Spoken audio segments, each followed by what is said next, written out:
حبايب قلبي، عاملين ايه؟ يا رب تكونوا بخير. وحشتوني جدا جدا جدا. تعالوا بقى نشوف الاكله الجامده دي والتتبيله التحفه دي. بصوا بقى، معايا هنا طبق فيه بصله متقطعه، ومعايا توم، ومعايا بصل باودر وتوم باودر وبابريكا وفلفل اسود وملح وكمون وكزبره وكده. احط بقى كل المكونات دي في الكبه ونضربها كده، وطماطمايه كده زي ما انتم شايفين برضو متقطعه مكعبات. وهنزل بعصرة ليمونة كده زي ما انتم شايفين.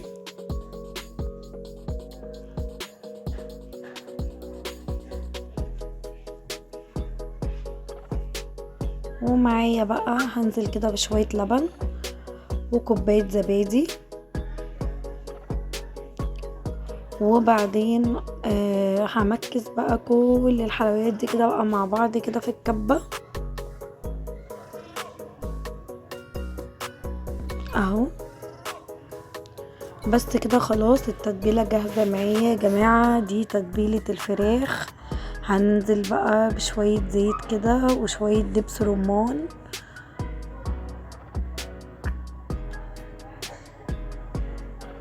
وخلاص كده الخلطة بتاعتي جهزت. معايا بقى هنا الطبق. جبت بقى الفراخ كده زي ما انتوا شايفين. دي يا جماعة وراك مخليها دبابيس والورك، يعني الورك متقسم اتنين. عملت كده بقى فتحات عشان انزل بقى بالتتبيلة الجامدة دي عليها اهو. عملت فتحات كده عشان تخش جواه التتبيلة اهو كده زي ما انتوا شايفين.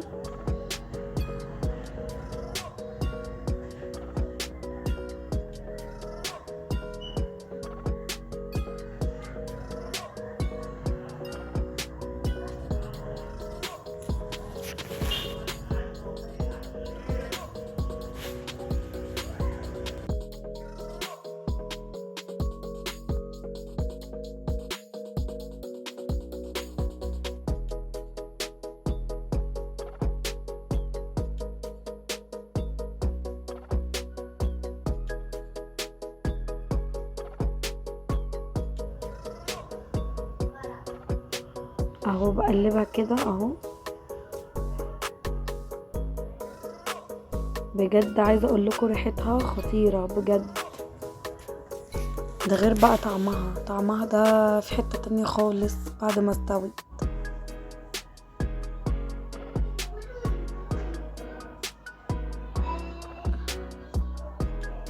اهو يا جماعه. خلاص انا كده قلبتها وهي كده بقى التتبيله دخلت بقى كده جواها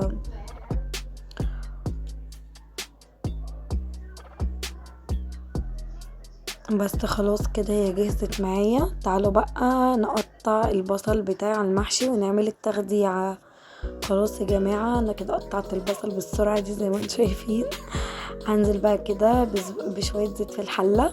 وهنزل بقى بالبصل الجميل اللي انا قطعته القطعة ده اهو.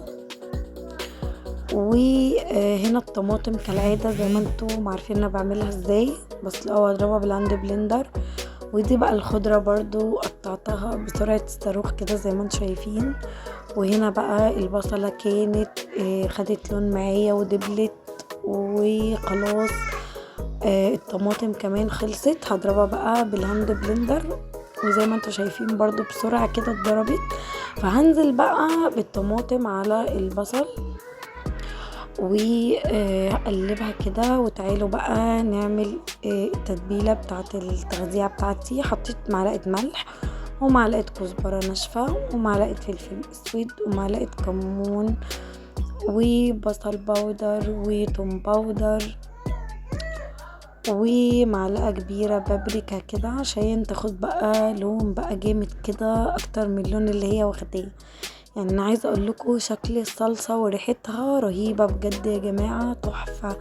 احنا لو عملنا اصلا الصلصه دي وحطيناها في اكياس في الفريزر لرمضان بتبقى تحفه. انا مجهزه لكم كمان فيديو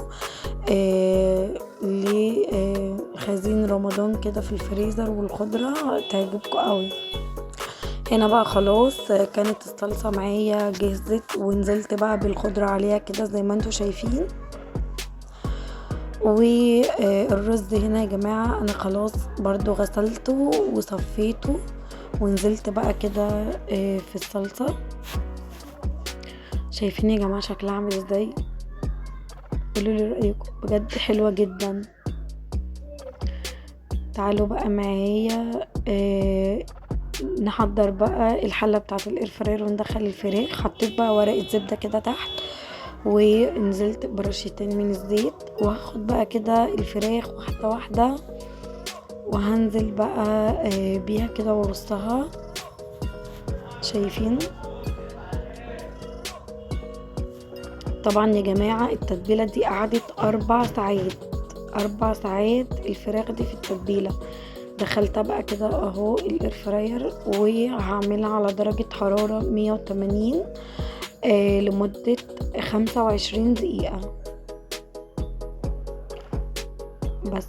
وعلى فكرة يا جماعة بعد ال25 دقيقة دول برضو هعملهم على 10 دقايق على الوش التاني، يعني هنقلبهم. هنا بقى يا جماعة يلا بقى نحشي الكرنب والبتنجان والكوسة زي ما انتم شايفين كده.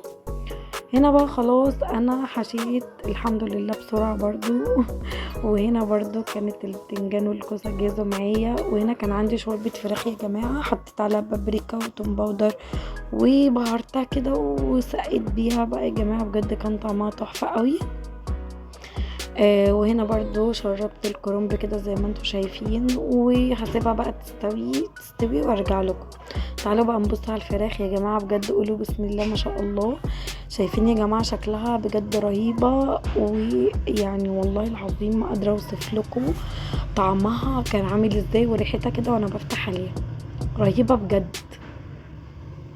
شايفين يا جماعة الجمال؟ وعايزه اقول لكم والله العظيم كانت مستويه جدا من جوه، كانت حلوه قوي. عايزه اقول لكم ان الوش اللي تحت ده انا برضو حمرته، يعني انا قلبتها وسبتها كمان 10 دقايق على الوش التاني، خدت لون زي ده بالظبط.